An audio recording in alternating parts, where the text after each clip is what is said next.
Hola a todos, mi nombre es Elena Portillo y soy naturópata de España. Y soy colegiada en la Organización Colegial Naturopática de FENACO con número 3720.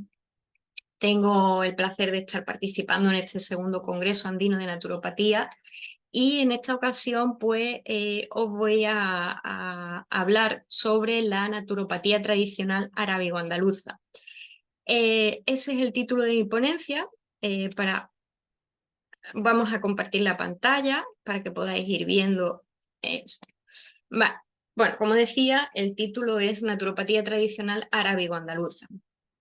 Vale. Antes de nada, pues he querido pues, comentar y compartir una serie de antecedentes históricos, ¿vale?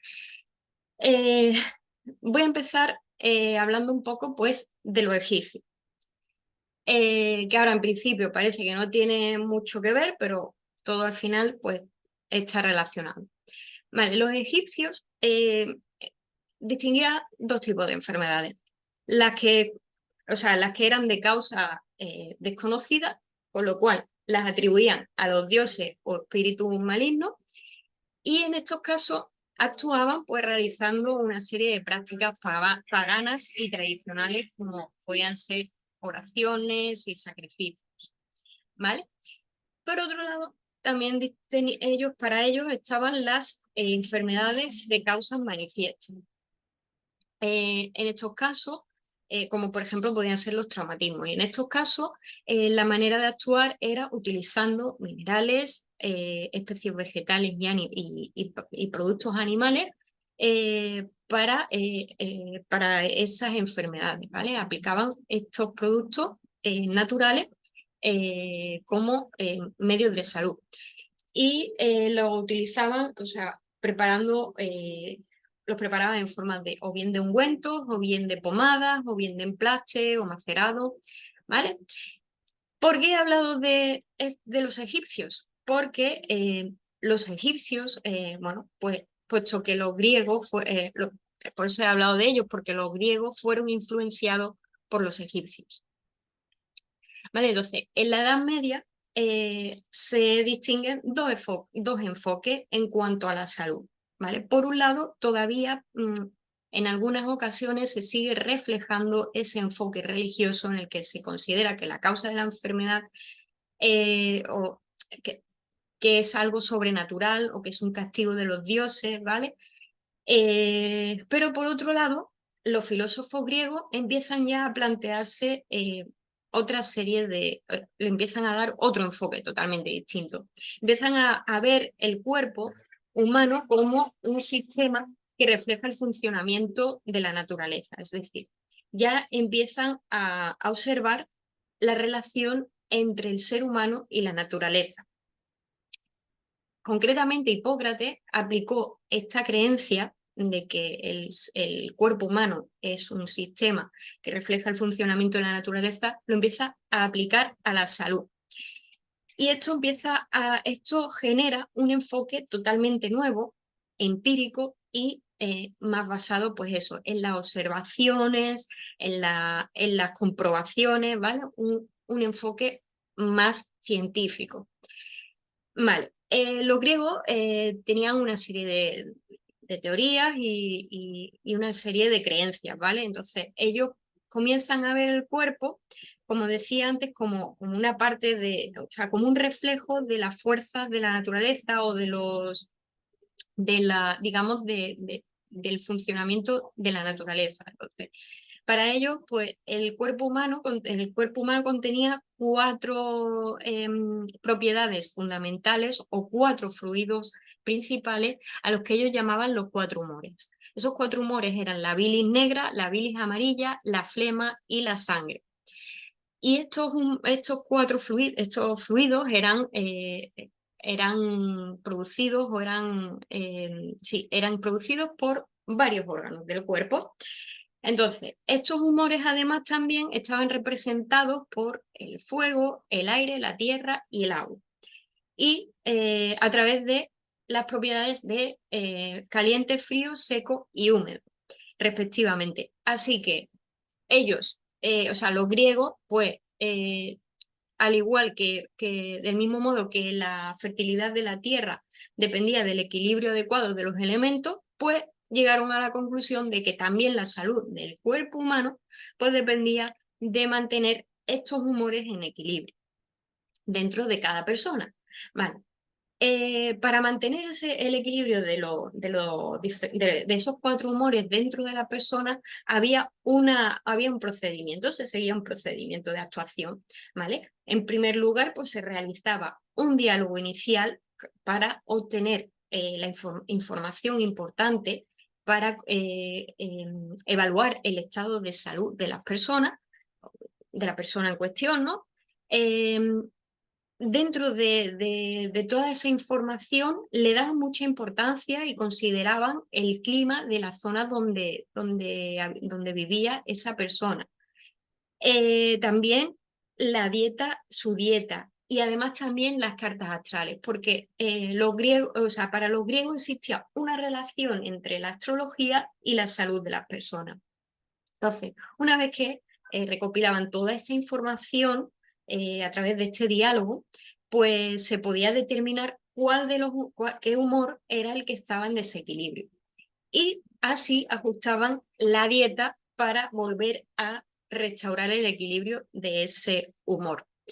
Y la dieta era, o sea, se basaba no solo en alimentos que había que consumir y otros que había que evitar, sino también una serie de ejercicios físicos y además también una serie de plantas con unos fines salutógenos, ¿vale? Bien, ahora aquí os muestro en esta imagen. Esta imagen es la representación se llama el hombre anatómico o el hombre zodiacal. Y en ella se refleja o se representan las correspondencias de las distintas partes del cuerpo con los signos del zodíaco. He querido compartir esta imagen porque, como decía anteriormente, pues para los griegos es una relación entre la astrología y la salud de las personas. Es decir, que el movimiento o sea, para ellos la salud estaba sujeta al movimiento de los astros. Entonces, en esta imagen se refleja esa idea. Bien, pues toda esta cosmovisión, ¿vale? Toda esta forma de ver el mundo del Corpus Hippocraticum transmitió un enfoque salutógeno que estaba basado en la capacidad del cuerpo, en su propia capacidad para cuidarse y sanarse, ¿vale?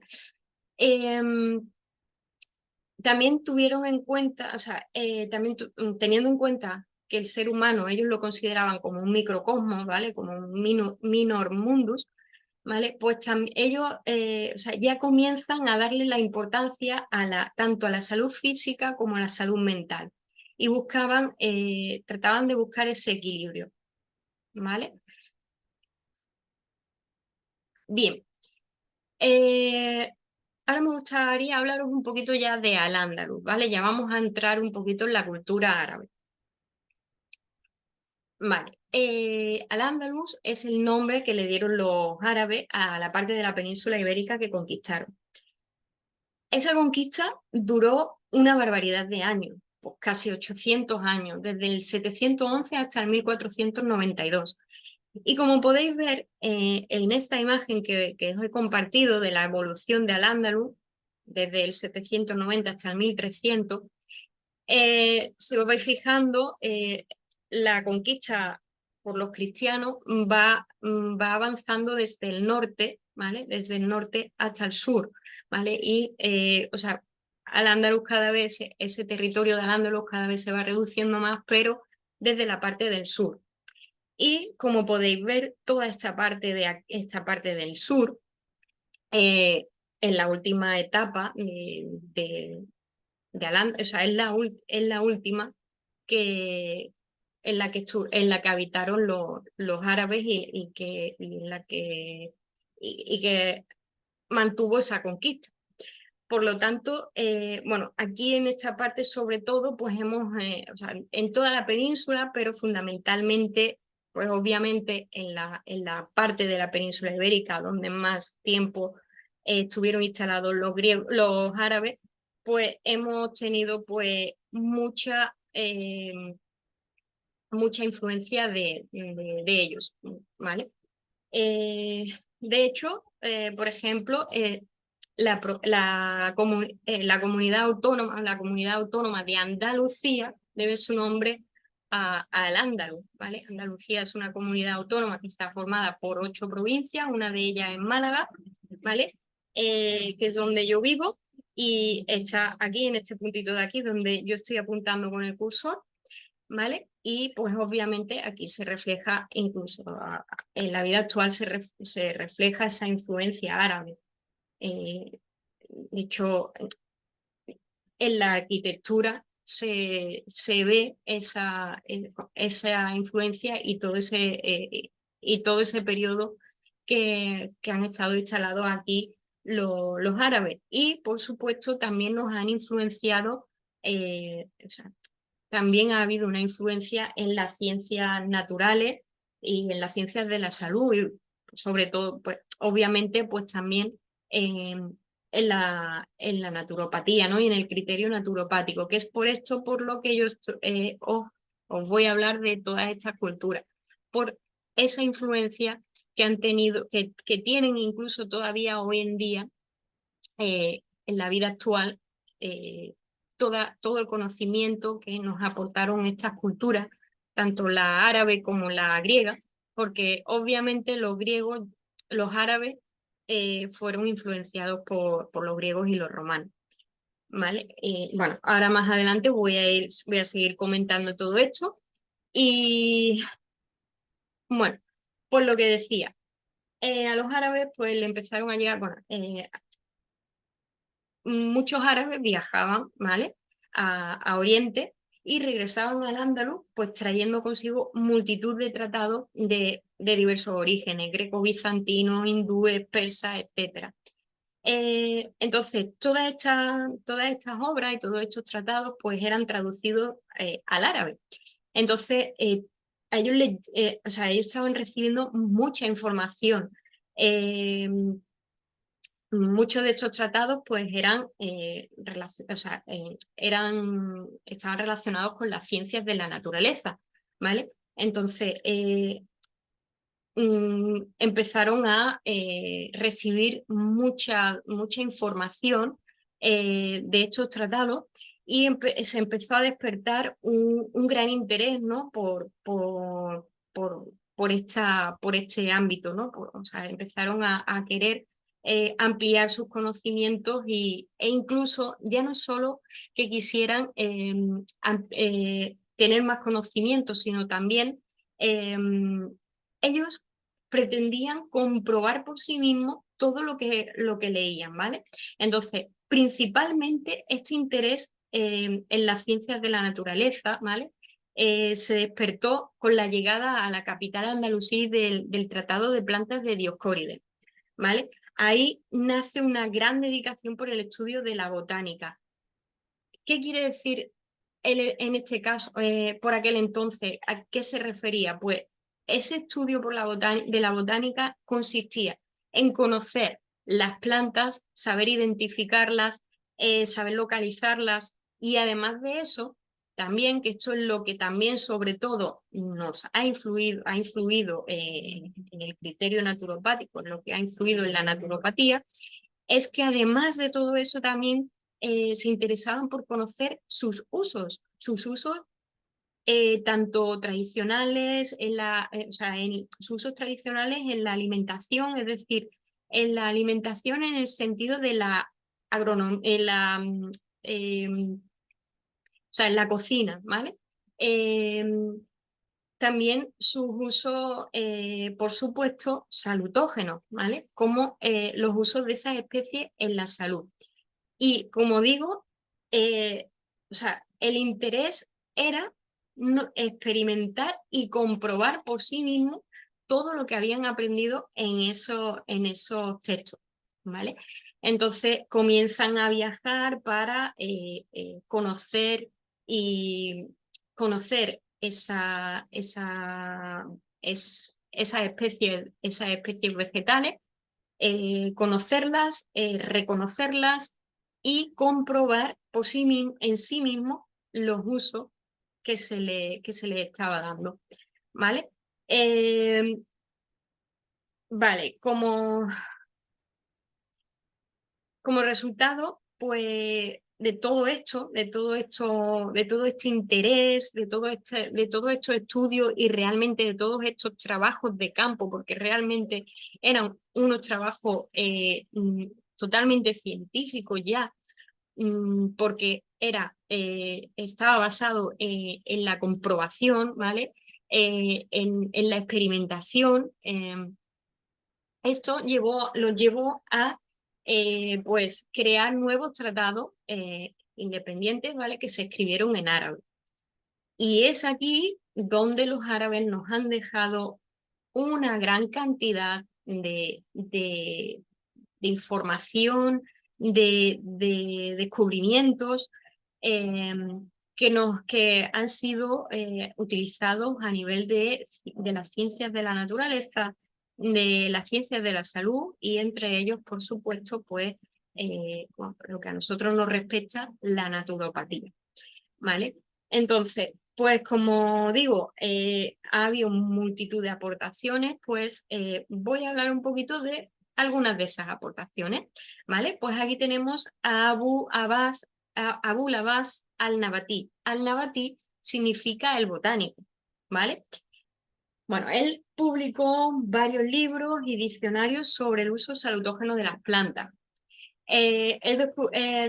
No solo describía para qué servía una planta en concreto, cuál era el uso de una planta, sino también el uso de las distintas partes de cada planta, ¿vale? Entonces, hizo unas descripciones muy detalladas, ¿no? También de cómo preparar esas plantas para poder utilizarlas en la salud. Vale, por ejemplo, él también emprendió un viaje, como digo, todos estos científicos árabes, porque eran realmente científicos de esa época, eh, casi todos pues emprendieron viajes para ir a los lugares donde estaban esas plantas de las que ellos habían leído en esos tratados y en esas obras griegas y romanas, ¿vale? Eh, pues él en concreto también lo hizo con otros motivos, ¿vale? Lo hizo pues también para realizar la peregrinación a la Meca, aparte del motivo científico y de la causa científica. Bien, pues su obra más destacada os la señalo con el cursor, está puesta en negrita, porque soy de Málaga y tengo influencia árabe, pero no sé árabe. Por lo tanto, no sé pronunciarlo, así que bueno, como está escrito, pues podéis verlo. Y el tratado, bueno, este tratado, pues eso, lo que digo, pues descubre todas las plantas que él había ido conociendo durante ese viaje. Él había recorrido, pues como podéis ver, diversos lugares, Marruecos, Túnez, Trípoli, Egipto, Siria, Irak. No sé pronunciar esta palabra, pero bueno, igualmente la veis ahí escrita, así que, en fin, por todos los lugares a los que él estuvo, se dedicó a eso, a recopilar toda la información que iba encontrando y escribió esta obra destacada eh, que nos ha servido y ha servido a las distintas ciencias de la naturaleza y de la salud. Bien, por aquí tenemos también a Ibn Zur o a Benzoar o a Homero, ¿vale? Él nació en Sevilla en 1091. Él destaca porque, bueno, él en esa época, pues obviamente, pues como decía antes, aún había un poquito una visión religiosa y había un enfoque en el que se consideraba la salud como algo sobrenatural, ¿no? Y se hacían muchas prácticas, se llevan a cabo muchas prácticas así un poquito más religiosas o más de tipo milagrosas, ¿no? Entonces, para él eso no tenía sentido, él era muy observador y él quiso comprender la relación entre, entre la salud y la naturaleza, ¿vale? Entonces, él es otro gran investigador que también destacó por varias obras. Bueno, de sus obras, pues tenéis aquí, están resaltadas también en negrita, pues para que lo leáis, porque realmente son los libros, o sea, los títulos están en árabe, ¿vale? Todos estos tratados, todos estos eran escritos en árabe, ¿vale? Bueno, aquí os he puesto un poco así más o menos la traducción, pero sobre todo me interesa este, ¿no? Dice aquí sobre la reforma el libro del curso medio sobre la reforma de las almas y los cuerpos. ¿Por qué? Pues por lo que decía antes, porque hay un interés y se busca mucho la armonía de tanto a nivel físico como a nivel mental, ¿vale? Se empieza ya a ver al ser humano como o sea, en su componente tanto física como mental y espiritual, ¿vale? Y entienden que esto tiene que ver con la salud, obviamente. Vale. Bien, bueno, que murió en su ciudad natal, es decir, en Sevilla, en 1162. Bueno, como dato curioso, ya, sin más. Y bueno, tenemos aquí a este autor árabe que podéis ver su nombre, aquí donde estoy señalando con el cursor, ¿vale? También de Sevilla, ¿vale? Y él también es el autor de la que se considera la mayor y más valiosa enciclopedia botánica escrita en la época medieval, cuyo título es el que está señalado también con negrita, ¿vale? Aquí en árabe.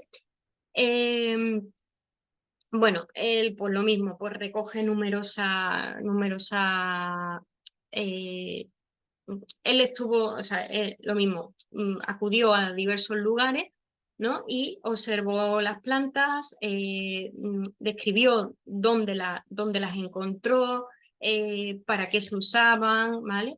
Entonces, en ese libro, pues redacta pues todo lo que todas las especies vegetales que él observó en los lugares en los que estuvo.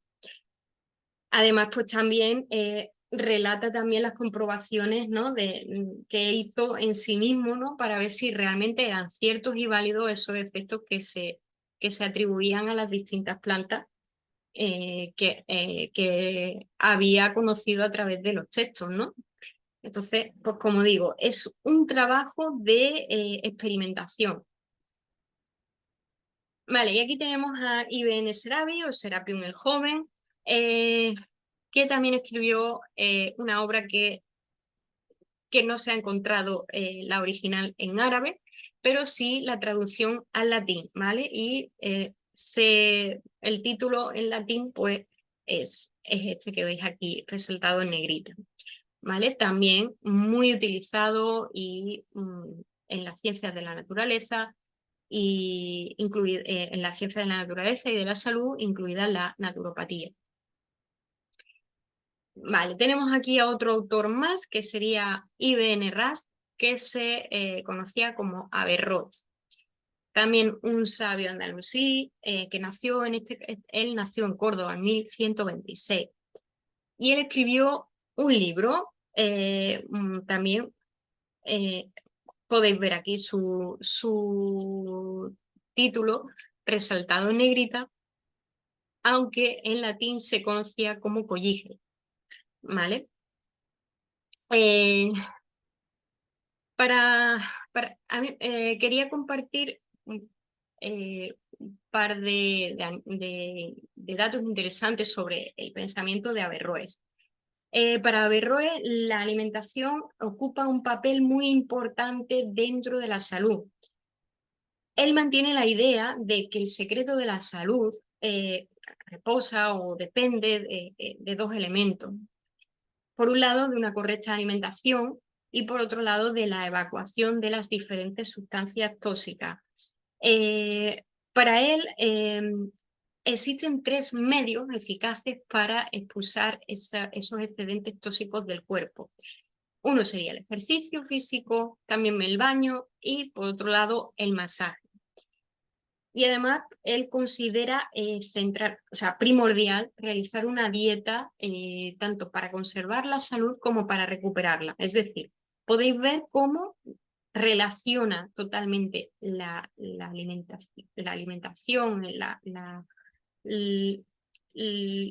la dieta con la salud, ¿vale? Esa relación, ¿vale? Y, y bueno, también otro dato interesante de Averroes es que él ya comienza a elogiar o a sentirse interesado y a comprender las virtudes del aceite de oliva, que bueno, que hoy en día las conocemos, pero para esa época pues era algo pues más mm, que no era tan habitual, ¿no? Entonces él ya comienza a darse cuenta de todas esas virtudes que tiene el aceite de oliva y los beneficios que tiene. Bueno, y como dato también así, pues, de su vida, ¿no? O de su, bueno, de su bibliografía, pues sería que murió en Marruecos en 1198. Pero bueno, él dejó esa gran obra bueno, que ha sido pues un referente también en las ciencias de la naturaleza. Bueno, aquí os voy a presentar a 2 autores árabes al mismo tiempo, aunque la imagen que aparece es de este primero, de Ibn Baya o Abenpace, ¿vale? La imagen es de Abenpace, ¿vale? Y luego tenemos a... El pobre ni tiene imagen ni sé pronunciar su nombre, pero bueno, podéis leerlo, lo podéis leer aquí y es tan importante como Abenpace como autor de esta obra. ¿Vale? Bueno, la obra la podéis ver el título en negrita, está en árabe también, obviamente, ¿vale? En la que, bueno, pues se describen pues igualmente usos con fines salutógenos de plantas, animales y minerales. Vale, aquí tenemos a Ibn al-Baitar. Me vais a permitir, o me he permitido, extenderme bastante más con este autor árabe, por, por una simple razón. Pues como he comentado antes, que por eso lo he comentado, también, en parte, su nombre completo es este que aparece aquí, ¿vale? Ese era su nombre completo, pero fijaros en aquí en Al-Malaki. Al-Malaki significa el malagueño. Por lo tanto, como era malagueño, pues me ha apetecido y me hacía ilusión pues hablar de un autor árabe pues nacido en Málaga. De hecho, nació concretamente en Benalmádena, que es un municipio de la provincia de Málaga. Nació, pues no se sabe exactamente el año, en 1090 o 1097. Lo importante de él es todo el trabajo que hizo, una labor de campo increíble, impresionante. De hecho, fue considerado uno de los científicos andalusíes que más aportó al campo de las ciencias de la naturaleza y de la salud. Él ya empezó con el estudio de las ciencias de la naturaleza en el seno de su familia, porque tanto su padre como su abuelo habían estudiado diferentes ciencias, entre ellas las naturales.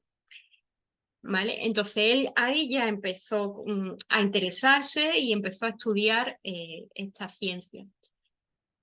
Ya cuando cumplió los 18 o 20 años de edad, se trasladó a Sevilla y se trasladó pues, para seguir ampliando conocimiento y lo hizo de la mano de grandes botánicos, de prestigiosos botánicos musulmanes de esa época. Entre ellos, pues no sé si os acordáis bueno, entre ellos este que estoy señalando con el cursor y este otro que ya hemos hablado de él anteriormente.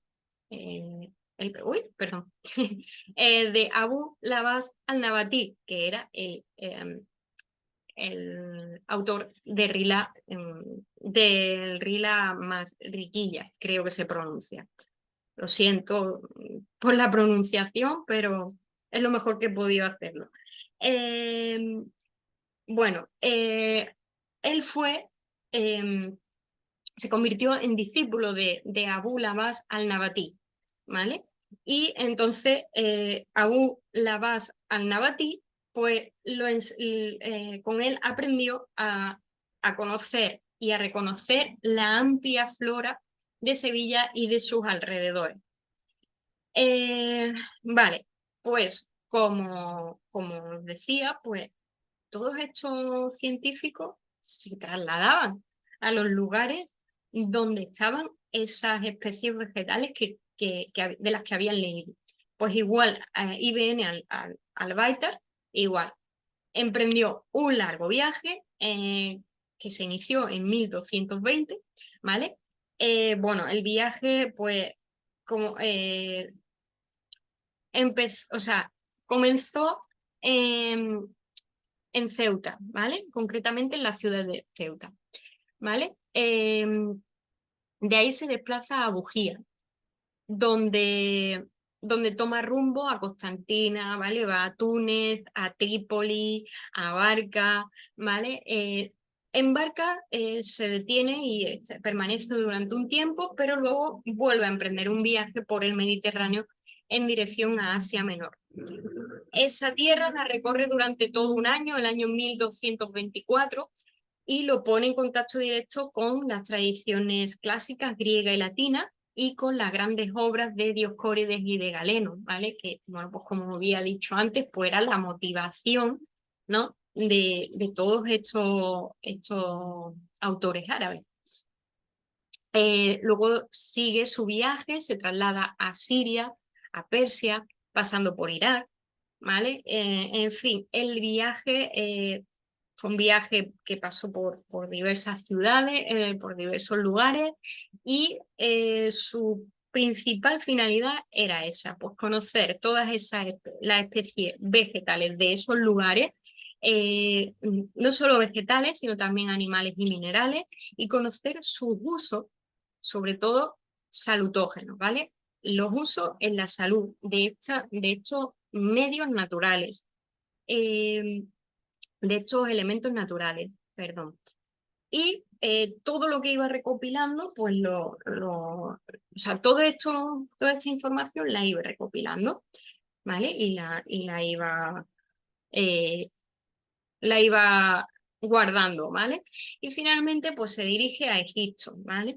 Que es donde ya se instala definitivamente bajo el amparo y la protección de este sultán, que podéis ver su nombre en árabe, donde yo señalo con el cursor, y este sultán lo nombró jefe de los herboristas de su corte, y desde entonces pues, formó parte del séquito de este sultán, incluso después de su muerte también pasó a servir al hijo de este, y al hijo de este sultán, le dedicó sus dos obras más importantes, que serían el Kitab al-Yami y el Kitab al-Mughni, ¿vale? Bien, aquí podéis ver un poquito en este mapa, pues todo lo que recorrió, ¿vale? En esa época, ¿vale? Alucinante, un viaje larguísimo, ¿vale? Un viaje bueno, nació en Málaga, se trasladó a Sevilla, donde aprendió con Abu Labás al-Nabatí, y desde Sevilla pues ya emprende su viaje que, pues, como podéis ver, pues es brutal, ¿no? Es un trabajo de campo impresionante, o sea, y más para esa época, ¿no? Eh, y gracias a ello pues recopiló muchísima información que las plasmó en sus obras, ¿vale?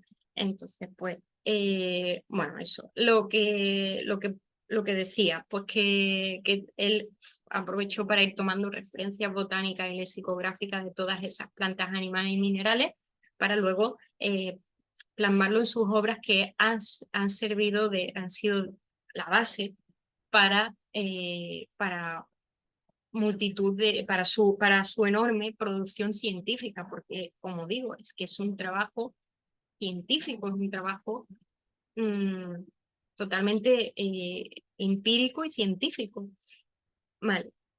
Bueno, Ibn al-Baitar nunca regresó al Andaluz, ¿vale?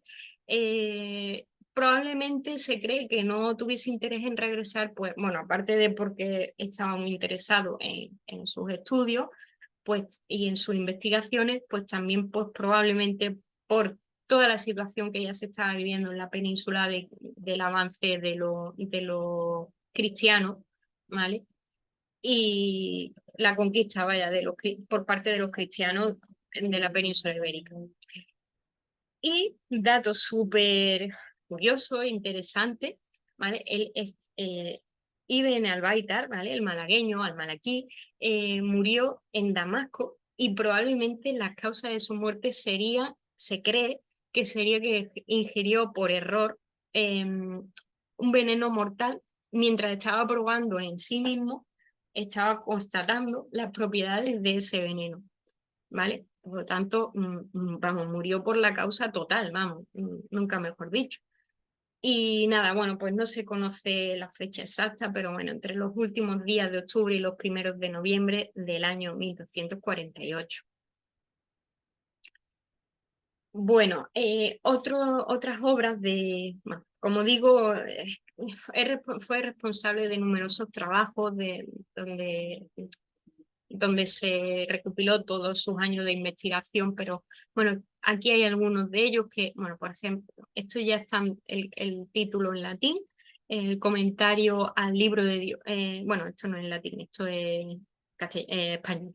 El comentario al libro de Dioscórides, tratado de las propiedades del limón, que me parece muy interesante porque precisamente, pues, aquí en esta zona donde vivo, eh, se ha usado mucho el limón. De hecho, donde yo vivo, en el área concreta donde yo vivo, aunque yo vivo en el municipio de Cártama, pero en el área concreta donde yo vivo, en la parte de este municipio, se conoce como el Valle del Azahar. El azahar es la flor del limón. ¿Vale? Otra de sus obras, epístolas sobre el tratamiento de los venenos, y bueno, que su obra más conocida es la que os había mencionado anteriormente, el Kitab al-Jami. Bueno, que ahí pues es una pasada ese libro, pues la de información que contiene, describió el uso, en ese libro se describe el uso de más de 1.400 especies, tanto por su utilidad alimenticia como salutógena, otras 300, perdón, 300 de esas, disculpa que me he confundido de datos, de esas 300 especies, o sea, de esas 1.400 especies que describe, 300 fueron descubiertas por él mismo. O sea, una pasada, una pasada. Y las aportaciones de Al-Baitar, increíble, vamos. No, o sea, es digno de honrar por todo el conocimiento y todos los descubrimientos que nos ha dejado, ¿no? Y bueno, esto es lo que quería comentar antes, porque en sus obras también cita él a otros autores árabes, ¿no? Y entre ellos, pues, a, a estos autores que os estoy señalando con el cursor, ¿vale? Ibn Baya, y que lo habíamos mencionado antes, estos dos, Aben Pace ¿vale? Y este otro, que eran los autores de esta obra. ¿Vale? Y además, pues también a otros autores griegos también lo cita en sus obras, ¿no? Porque como yo decía antes, y por eso os he empezado a hablar de los egipcios, de los griegos y tal, porque eh, las obras, esas obras de esos textos de los griegos sirvieron pues para ese primer contacto de los árabes con todo el tema de las ciencias de la naturaleza, ¿no? De la botánica, de las especies de plantas y de su utilidad. Eh, bueno, pues lo que decía, que esta obra es muy extensa y bueno, algunas de él tenía su obra, esta última obra, el Kitab al-Jami, es la más extensa y la que más ha influido, ¿no? Pero bueno, él tenía, se considera o se le atribuyen multitud de composiciones. Algunas de ellas se han perdido, otras están, pero no se han llegado a traducir del árabe, o sea, siguen estando manuscritas en árabe, y otras pues sí han tenido la suerte y hemos tenido la suerte de que hayan sido traducidas en varias lenguas y han sido pues utilizadas para las diferentes ciencias de la naturaleza. Y bueno, que es su obra, la del Kitab al-Jami, pues es considerada una de las más notables compilaciones botánicas de la historia. Incluso fue llamado el Dioscórides español del siglo XVIII, es decir, como dato así interesante, ¿no? Fue tan bestial y tan brutal su aportación y su trabajo que, pues bueno, pues está incluso equiparado a Dioscórides, ¿no? Vale, y por último, pues aquí podéis ver esta escultura de Ibn al-Baitar en Benalmádena, en su ciudad natal, o sea, no es una ciudad, es un municipio, en su tierra natal, ¿vale? Yo he tenido la oportunidad de visitar esta escultura en persona y bueno, pues simplemente quería compartirla porque con vosotros, porque me parecía una forma pues, bonita de terminar la historia de Ibn al-Baitar y o sea, compartiendo esta escultura que de alguna manera pues honra todo su trabajo y toda su aportación. Bien, obviamente, pues como decía anteriormente, los autores árabes eh, elaboraban sus obras en árabe, las escribían en árabe. Entonces, después hay otro trabajo muy importante sin el cual tampoco habría llegado a nosotros toda esta información y es el trabajo de traducción. Al igual que los árabes tradujeron las obras griegas y romanas al árabe para poder acceder a esa información, pues luego estas obras árabes han sido traducidas al latín. Entonces, todas estas obras árabes traducidas al latín pues han sido las que han impregnado el saber de la diaetia medieval en innumerables tratados, tanto del régimen sanitatis como de ordine qualitativus ciborum, es decir, de orden y calidad de los alimentos. Bien, pues ¿quiénes están detrás de estas traducciones? Pues por ejemplo, Constantino el Africano. Constantino el Africano era un monje benedictino de origen cartaginés que contribuyó a la recopilación de numerosas obras geológicas y pues, realizó la labor de traducción del árabe al latín de estas obras relacionadas con la diaetia. Esto o sea, gracias a esto, pues obtuvo el título de Magister Orientis e Occidentis, ¿vale? ¿Cuáles de esas obras, o sea, qué obras tradujo él? Algunas de ellas pues, podían ser la que se conoce en latín como Isagoge. Isagoge forma parte de las obras contenidas en el Corpus Hippocraticum, más concretamente en una colección denominada Articella, que es una especie de manual de ciencias de la salud que fue utilizado durante todo el periodo medieval. ¿Vale? También Constantino tradujo otra obra de Isaac Ludaeus, ¿vale? Nacido en Túnez, que es conocida como Libre Dietarum en latín, ¿vale? Y también tradujo Liber Pategni, que el Liber Pategni pues, fue un tratado canónigo medieval por excelencia de las ciencias de la salud greco-árabe. Vale, también Gerardo de Cremona es otro personaje, otro traductor, ¿vale? Otro influyente gracias a sus traducciones. Nació en Toledo o era de Toledo, ¿vale? Y, por ejemplo, entre las obras que tradujo, pues estarían dos enciclopedias árabes de Racis o Racés, ¿vale? que eran conocidas o traducidas al latín como Compendium o Liber Continens, y la otra era Liber Almansoris. Y también tradujo el canon de Avicena. Este canon fue el primer texto que influyó en la diaetia en la baja Edad Media, y está basado tanto en las teorías del Corpus Hippocraticum y de Aristóteles como en la obra galénica.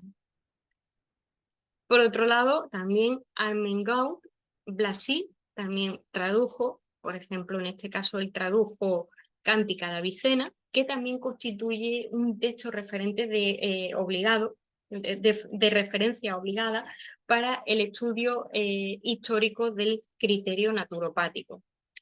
Y por último, otras traducciones, aunque no se conozca quién las tradujo, pero son obras también importantes que influyeron en el régimen de la salud, de las ciencias de la salud. Serían el Poridades o Secretum Secretarum, ¿vale? Y también, pues, también se tradujo el Taquinum Sanitatis, ¿vale? Pues este libro también, el Taquinum Sanitatis, fue representativo de la práctica de las ciencias de la salud. Bueno, pues sin más, espero que lo hayáis disfrutado. Comentar por último para terminar, pues que bueno, pues hay que estar muy agradecido a todo este trabajo, a esas aportaciones y bueno, no hay que olvidar, ¿no?, todo el trabajo que hay detrás de toda la información que nos llegan de otras culturas, ¿no? Y bueno, pues para no olvidarlo, pues por eso pues es interesante conocer y entender de dónde viene toda esta información y todo el trabajo que supone conseguir toda esta información, ¿no? Y nada, pues entonces pues agradecidas a todas estas personas que en su día realizaron todas estas investigaciones y todo esto y escribieron todas estas obras. Hoy en día, gracias a ellos, pues está a nuestra disposición y contamos con ellas en esas obras que escribieron. Así que nada, pues ya con esto acabo. Espero que hayáis disfrutado de esta ponencia. Yo lo he disfrutado muchísimo, la verdad. Me parece un tema apasionante y súper interesante. Y bueno, pues que espero que también despierte vuestro interés y que indaguéis, ¿no? No solo, por ejemplo, en la cultura árabe, lo que nos ha influenciado esta cultura en concreto, sino cómo nos han influenciado otras culturas anteriores a nosotros, ¿no? Y como todavía hoy en día contamos con información que se sigue utilizando. Así que nada, que muchísimas gracias por vuestra atención y que sigáis disfrutando muchísimo de este maravilloso congreso. Y nada más, quería compartir también mi contacto por si alguno de vosotros pues os apetece seguirme por Instagram, ¿vale? Que lo podéis ver aquí donde señalo con el cursor, ¿vale? Si os apetece seguirme, pues o para consultarme algo, alguna duda o para compartir, para lo que sea. Tenéis ahí mi contacto y, y nada más. Con esto, pues agradeceros vuestra atención y nos vemos en la próxima.